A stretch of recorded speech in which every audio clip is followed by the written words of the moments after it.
இன்னைக்கான டாபிக் சித்ரா பௌர்ணமி. சித்ரா பௌர்ணமியோட சிறப்புகள் என்ன? அன்றைய தினத்துல பொதுமக்கள் ஏற்ற வேண்டிய தீபம் என்ன மேம்?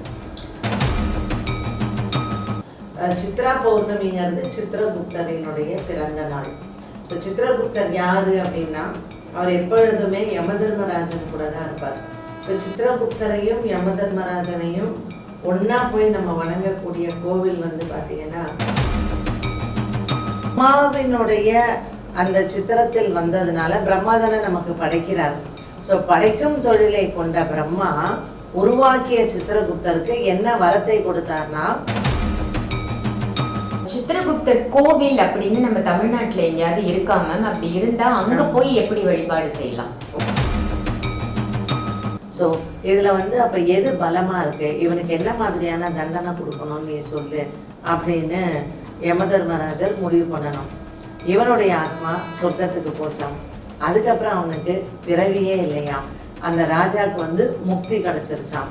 அப்போ சித்திரகுப்தர் கேட்கிறார், எப்படி இவன் இவ்வளோ பிராதகனா இருக்கான்? அந்த யமதூதர்களுக்கும் ஒரே ஆச்சரியமா இருந்ததுதான். இவனுக்கு அப்படி தண்டனை கிடைக்கும், இப்படி தண்டனை கிடைக்கும்லாம் நினைச்சாங்களாம். சித்ரா பௌர்ணமி அன்னைக்கு சித்திரகுப்தரை வழிபடுறதுங்கிறது நம்ம பாவம் குறையறதுக்கு. பட் இந்த தடவை வெள்ளிக்கிழமை வருது இல்லையா, அது ஏன் சுக்கிரஹோரையில பண்ணணும்னா, சித்திரகுப்தர். ஆன்மீக பரிகார நேயர்கள் அனைவருக்கும் அன்பான வணக்கங்கள். இன்னைக்கு நம்ம யாரை சந்திக்க வந்திருக்கோம் அப்படின்னு பாத்தீங்கன்னா, அஸ்ட்ராலஜர் பாரதி ஸ்ரீதர் மேடம் தான் சந்திக்க வந்திருக்கோம். வணக்கம் மேம். ஆன்மீக பரிகார நேயர்கள் அனைவருக்கும் அன்பான வணக்கங்கள். இன்னைக்கு நம்ம யாரை சந்திக்க வந்திருக்கோம் அப்படின்னு பாத்தீங்கன்னா, அஸ்ட்ராலஜர் பாரதி ஸ்ரீதர் மேடம் தான் சந்திக்க வந்திருக்கோம். வணக்கம் மேம். வணக்கம்மா. எப்படி மேம் இருக்கீங்க? நல்லா இருக்கேன் ஸ்ரீதர், நீங்க நல்லா இருக்கேன் மேம். ரொம்ப சிறப்பு. உங்களுடைய பதிவுகள் எல்லாம் ரொம்ப சூப்பரா போயிட்டு இருக்கு. அக்ஷய திருதியெல்லாம் கிட்டத்தட்ட 50,000 பேருக்கு மேல பார்த்து நிறைய நல்ல கமெண்ட்ஸ் கொடுத்திருந்தாங்க மேம். உங்களோட எல்லா பதிவுக்கும் ரொம்ப நல்ல ரெஸ்பான்ஸ் போயிட்டு இருக்கு. தேங்க்யூமா. தேங்க்யூ. நேயர்களுக்கு ஃபர்ஸ்ட் தேங்க்ஸ் சொல்லணும். ஏன்னா அவங்க நம்மளை ஊக்குவிக்கலை அப்படின்னா நமக்கு அது பேசுகிற ஒரு இன்ட்ரெஸ்டே வராது. ஸோ ஆன்மீக பரிகாரம் நேயர்கள் அனைவருக்கும் என்னுடைய அன்பார்ந்த தேங்க்ஸை பகிர்ந்துக்கிறேன். நிச்சயமா மேம், நிச்சயமா மேம். இன்னைக்கான டாபிக் சித்ரா பௌர்ணமி. சித்ரா பௌர்ணமியோட சிறப்புகள் என்ன? அன்றைய தினத்துல பொதுமக்கள் ஏற்ற வேண்டிய தீபம் என்ன மேம்? ஐ திங்க் இந்த சித்ரா பௌர்ணமி நம்ம வருஷம் பண்றோம்ல ஸ்ரீ. ஆமா ஆமா. நிறைய பேருக்கு நான் சொன்ன கதை நினைவு இருக்கும். சித்ரா பௌர்ணமி அதாவது இந்த சித்திரை மாதத்தில் சித்ரா நட்சத்திரத்தில் சந்திரன் சஞ்சாரம் பண்றார் இல்லையா துலாம் ராசியில, அப்ப நமக்கு சித்ரா பௌர்ணமி வருது. ஸோ இந்த சித்ரா பௌர்ணமி சித்திரை மாசத்துல சொல்றோம். அடுத்த மாசம் வைகாசிங்கிறத பேர் விசாக நட்சத்திரத்துல சந்திரன் இருக்கிறதுனால, ஸோ ஆனி மாசத்துல மூலத்துல இருப்பார் சந்திரன். இப்படி சந்திரனினுடைய சுழற்சி ஒவ்வொரு நட்சத்திரத்துல இருக்கிறத வச்சுதான் தமிழ் மாதங்களினுடைய பெயர் வந்தது. ஸோ இந்த வருடம் மே மாதம் 1ஆம் தேதி வெள்ளிக்கிழமை அன்னைக்கு இந்த சித்ரா பௌர்ணமி வருது. சித்ரா பௌர்ணமிங்கிறது சித்திரகுப்தரினுடைய பிறந்த நாள். ஸோ சித்திரகுப்தர் யாரு அப்படின்னா, அவர் எப்பொழுதுமே யமதர்மராஜன் கூட தான் இருப்பார். ஸோ சித்திரகுப்தரையும் யமதர்மராஜனையும் ஒன்னா போய் நம்ம வணங்கக்கூடிய கோவில் பார்த்தீங்கன்னா ஸ்ரீவாஞ்சியம் அப்படிங்கிற இந்த ஆலயம். இந்த ஆலயத்துல உள்ள நுழையும் போதே இடது கை பக்கம் நம்ம போனோம்னா சித்திரகுப்தரும் யமதர்மராஜனும் தான் இருப்பாங்க. ஸோ நம்ம தலையெழுத்தை எழுதக்கூடியவரே இந்த சித்திரகுப்தர் தான். இந்த சித்திரகுப்தரை அவரினுடைய பிறந்த நாள் அன்னைக்கு நம்ம வணங்குறது அப்படிங்கிறது ரொம்ப விசேஷம். ஸோ சித்திரகுப்தரை வணங்குறதுனால நமக்கு என்ன பலன்கள் எல்லாம் கிடைக்கும்னா, நம்ம பாவ புண்ணிய கணக்கை அவர் தான் எழுதுறார். யமதர்மராஜன் கூட உட்கார்ந்து இருக்கிறார். யமதர்மராஜன் என்ன பண்ணுவார், இவர்கிட்ட தான் கேட்பார், சித்திரகுப்தர்கிட்ட தான், இந்த ஜீவன் இந்த உலகத்துல இவ்வளவு வருடங்கள் காலங்கள் வாழ்ந்திருக்கு இல்லையா, ஸோ இவன் பண்ண பாவம் என்ன புண்ணியம் என்ன, சித்திரகுப்தர் கொடுக்குற கணக்குப்படி தான் யமதர்மராஜன் நமக்கு என்ன மாதிரியான ஒரு பலனை தரணும், தண்டனையை தரணும், இல்லை நன்மையை தரணுங்கிறது முடிவு பண்றது. ஸோ சித்திரகுப்தனும் யமதர்மராஜனும் எப்பவும் ஒன்னா தான் இருப்பாங்க. இவங்க 2 பேரும் தான் நம்மளுடைய வாழ்க்கையில நடக்கக்கூடிய பாவ புண்ணிய கணக்கை சொல்லக்கூடியவர் சித்திரகுப்தர். அதற்கு பலனை தரக்கூடியவர் தான் யமதர்மராஜன். அந்த நாள்ல நம்ம சித்திரகுப்தரை வணங்குறது அப்படிங்கும் போது கண்டிப்பா அவருக்கு பிடித்தமான சித்ரா அன்னம் நம்ம செய்யணும். சக்கரை பொங்கல். சக்கரை பொங்கல் 3 விதமான நைவேத்தியங்கள் செய்கிறது ரொம்ப விசேஷம். ஸோ சக்கரை பொங்கல், புளியோதரை அல்லது எலுமிச்சம்பழ சாதம், தயிர் சாதம், இந்த 3. அதனால தான் சித்ரா பௌர்ணமி அன்னைக்கு கலந்த சாதம் பண்ணுவாங்க. இந்த 3 நைவேத்தியங்கள் அவருக்கு நம்ம நைவேத்தியம் பண்ணணும். மகாலட்சுமிக்கு எப்படி நம்ம வந்து வழிபாடு செய்வோமோ, ஸோ தீபங்கள் வந்து கேட்டாங்க ஸ்ரீவித்யா எத்தனை ஏற்றணும் அப்படின்னு. 6 விளக்கு ஏற்றுறது ரொம்ப விசேஷம். சித்ரா, அதாவது சித்ரகுப்தரை வணங்கக்கூடிய நாட்கள், அவர் வந்து மகாலட்சுமி என்னைக்கெல்லாம் வணங்கினார்னா செவ்வாய், வெள்ளி, ஞாயிற்றுக்கிழமை, இந்த 3 நாட்களில் சித்ரகுப்தர் மகாலட்சுமி தாயாரை சுக்கிரஹோரையில் வணங்கினாராம். ஸோ இந்த வருடம் மே 1 வெள்ளிக்கிழமை வருது. சாயங்காலம் 8 to 9 சுக்கிரஹோரை. அந்த சுக்கிரஹோரையில் 6 தீபம் ஏற்றி சித்ரகுப்தரை வணங்குங்க. வெறும் நெய் தீபம் ஏற்றினால் போதும். ரொம்ப சூப்பரா சொன்னீங்க மேம். 6 நெய் தீபங்கள் ஏற்றி சித்திரகுப்தரை வணங்கணும் அப்படின்னு சொல்லி.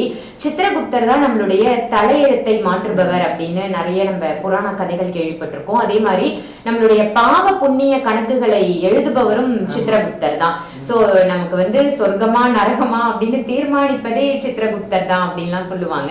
அது நிஜம்தானா மேம்? ஆமா, அதாவது சித்திரகுப்தர் யாரு அப்படின்னு கேட்டீங்கன்னா, சித்திரம் அப்படின்னாலே வரைதல் அப்படின்னு அர்த்தம். குப்த அப்படின்னா மறைவு அப்படின்னு அர்த்தம். ஸோ பிரம்மா வந்து ரொம்ப ஆண்டுகளாக தபஸ் பண்ணிகிட்டே இருந்தாராம். அப்போ தபஸ் பண்ணும்போது அவர் மனசில் ஒரு சித்திரம் வரைஞ்சாராம். சித்திரம் வரைஞ்சு அந்த சித்திரத்திற்கு வந்து உயிர் கொடுத்தது அப்படின்னு பார்க்கும்பொழுது இந்த சித்ரா பௌர்ணமியில். ஸோ சித்திரகுப்தர் வந்து பிரம்மாவினுடைய ஒரு தபஸில் அவருடைய மனசில் வரைஞ்ச ஒரு சித்திரத்திலிருந்து வந்தவர். ஸோ சித்திரம் அப்படின்னா வரைதல், குப்த அப்படின்னா மறைவு. ஸோ மறைமுகமாக ஒரு சித்திரத்தின் வடிவில் வந்தவர் தான் சித்திரகுப்தர். ஸோ பிரம்மாவினுடைய அந்த சித்திரத்தில் வந்ததுனால பிரம்மா தானே நமக்கு படைக்கிறார்.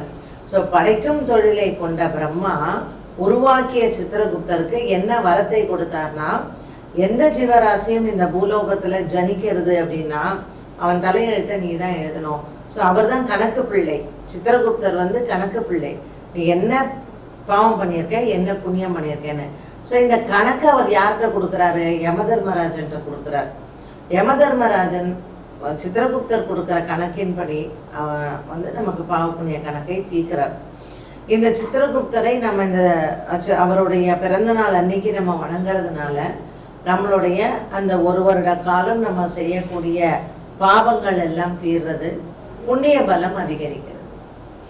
சித்திரகுப்தர் கோவில் அப்படின்னு நம்ம தமிழ்நாட்டுல எங்கேயாவது இருக்காம, அப்படி இருந்தா அங்க போய் எப்படி வழிபாடு செய்யலாம்? ஒண்ணு, இங்க காஞ்சிபுரத்துல சித்திரகுப்தருக்குன்னு தனியாவே ஒரு கோவில் இருக்கு. ரொம்ப வருடம் பழமை வாய்ந்த அந்த கோவில், சித்திரகுப்தருடைய கோவில் காஞ்சிபுரத்துல இருக்கு. திருவாரூர் மாவட்டம் ஸ்ரீவாஞ்சியத்துல இருக்கு. ஸ்ரீவாஞ்சியம் வந்து ஒரு பாடல் பெற்ற ஸ்தலம். ஸோ அங்கே வந்து கங்கை வந்து அங்கே குப்த கங்கையாக இருக்கா. ஸோ கங்கை வந்து பார்த்திங்கன்னா ஒரு நாழிகை வந்து அங்கே மறைவாக அங்கே வாழறதுனால அந்த தீர்த்தம் ரொம்ப விசேஷம். அங்கே யமதர்மராஜரும் சித்திரகுப்தரும் ஒன்றா இருக்கா சன்னதியில். ஸோ முதல்ல நம்ம அவங்கள வேண்டிட்டு தான் அதுக்கப்புறம் உள்ளே போய் சிவபெருமானை பார்க்கணும். Super ma'am. நிறைய பேருக்கு இந்த சித்திரகுப்தரோட ஸ்டோரி அப்படின்றது தெரிஞ்சிருக்காது. சோ சித்திரகுப்தரை வணங்குதல் அப்படின்றதும் தெரிஞ்சிருக்காது. எல்லாருக்குமே யமதர்மராஜா நம்மளோட உயிரை எடுப்பாரு, நம்மள வந்து சொர்க்கத்துக்கு நரகத்துக்கு அனுப்புவாருன்னு தெரியும். இல்ல, இதுக்கு ஒரு கதை உண்டு. இந்த புராணத்துல ஒரு கதை உண்டு. அது என்னன்னா, ஒரு ராஜா இருந்தான். அந்த ராஜா வந்து ரொம்ப, அதாவது மக்களை துன்புறுத்துறதுல அவனை விட மிஞ்சினவன் யாருமே கிடையாது. ஸோ ஒரு நாள் அவன் வந்து காட்டுக்கு வேட்டையாட போயிருக்கான். அந்த காட்டுக்கு வேட்டையாட போகிறச்சு ஏதோ ஒரு சத்தம் கேட்டிருக்கு. என்னடா நம்ம நாட்டில் நமக்கு தெரியாமல் இங்கே என்ன நடக்குது அப்படின்னு சொல்லிட்டு உள்ள காட்டுக்குள்ளே போகும்போது நிறைய சன்னியாசிஸ் ரிஷிஸ் எல்லாம் இருக்கா.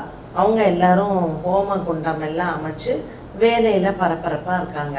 உடனே இந்த ராஜாவுக்கு வந்து ரொம்ப கோபமா, நமக்கு தெரியாமல் இந்த இடத்துல யார் அது இப்படியெல்லாம் ஹோமெல்லாம் பண்ணுறது அப்படின்னு சொல்லிட்டு ராஜா வந்து உடையெல்லாம் மாற்றிக்கிட்டு ஒரு சாதாரணமாக அந்த ஊர்க்கார மாதிரி போயிட்டு ஒரு சாது கிட்ட அங்கே கேட்குறான், என்னப்பா இங்கே எல்லாரும் பரபரப்பாக வேலை செய்கிறாங்களே, என்ன விஷயம் அப்படின்னு.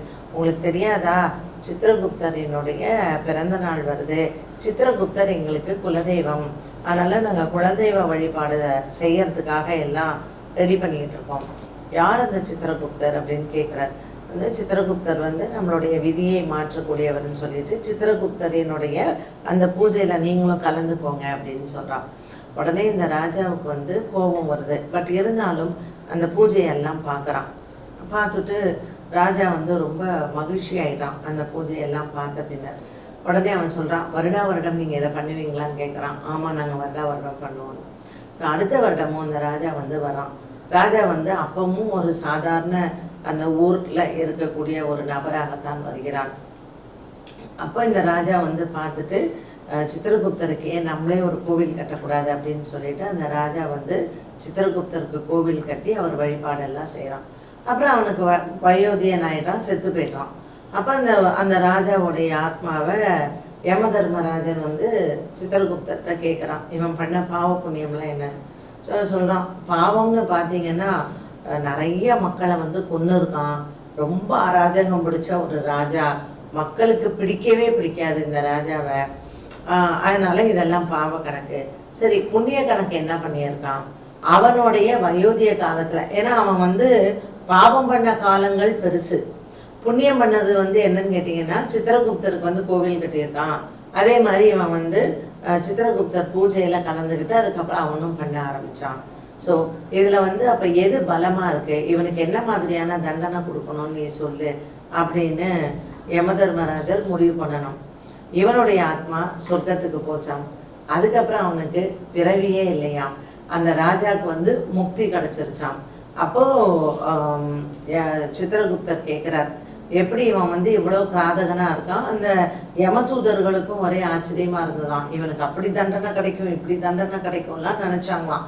ஆனால் அவன் வந்து அப்படியே தேவர்கள் வந்து பல்லக்கில் வந்து தூக்கிட்டு போயிட்டாங்களாம். என்ன காரணம்னு கேட்கும்போது, அவன் அவ்வளோ கிராதகனாக இருந்தான். ஆனால் அவன் செஞ்ச சித்திரகுப்த பூஜை அந்த புண்ணிய பலம் பெருசாயிடுச்சான். இவன் பண்ண பாவம் வந்து குறைஞ்சிருந்தான். அதனால எப்பவுமே சித்திரகுப்தருக்கு வந்து சித்ரா பௌர்ணமியில் அவரை வழிபட்டு நம்ம வணங்கினோம் அப்படின்னு சொன்னால் நம்ம புண்ணிய பலங்கள் அதிகரிக்கும். சூப்பர் மேம், நல்ல ஸ்டோரி. ஒவ்வொரு புராண கதைக்கும் மக்கள் வந்து வெயிட் பண்ணிட்டு இருப்பாங்க, பாரதி மேம் இன்னைக்கு என்ன ஸ்டோரி சொல்ல போறாங்க அப்படின்னு சொல்லிட்டு. இன்ட்ரெஸ்டிங்கா இருக்கும் நீங்க சொல்றதை கேட்கறதுக்கும். ஸோ ரொம்ப அழகா சொன்னீங்க. சித்திரகுப்தரை ஏன் வழிபடணும், எதனால சித்ரா பௌர்ணமி அன்னைக்கு வழிபடணும், எதுக்கு 6 தீபம் ஏத்துறோம் அப்படின்னு சொல்லி ஒரு. ஏன்னா சித்ரா பௌர்ணமி அன்னைக்கு சித்திரகுப்தரை வழிபடுறதுங்கிறது நம்ம பாவம் குறையறதுக்கு. பட் இந்த தடவை வெள்ளிக்கிழமை வருது இல்லையா, அது ஏன் சுக்கிரஹோரையில் பண்ணணும்னா சித்திரகுப்தர் மகாலட்சுமியே அவர் பூஜை பண்ணாராம். அதனால அவருக்கு பொன் பொருள்லாம் நிறைய சேர்ந்துதான். ஸோ நீங்களும் சித்ரா பௌர்ணமியில் அவரை வணங்குறோம். மற்ற காலங்கள்லேயும் செவ்வாய், வெள்ளி, ஞாயிறு இந்த 3 நாட்களில் சுக்கிரஹோரையில் சித்திரகுப்தரை வழிபடுறது நல்லது. சூப்பர் மேம், ரொம்ப ஒரு சிறப்பான தகவலாக கொடுத்துருக்கீங்க மேம். நன்றி. நன்றி.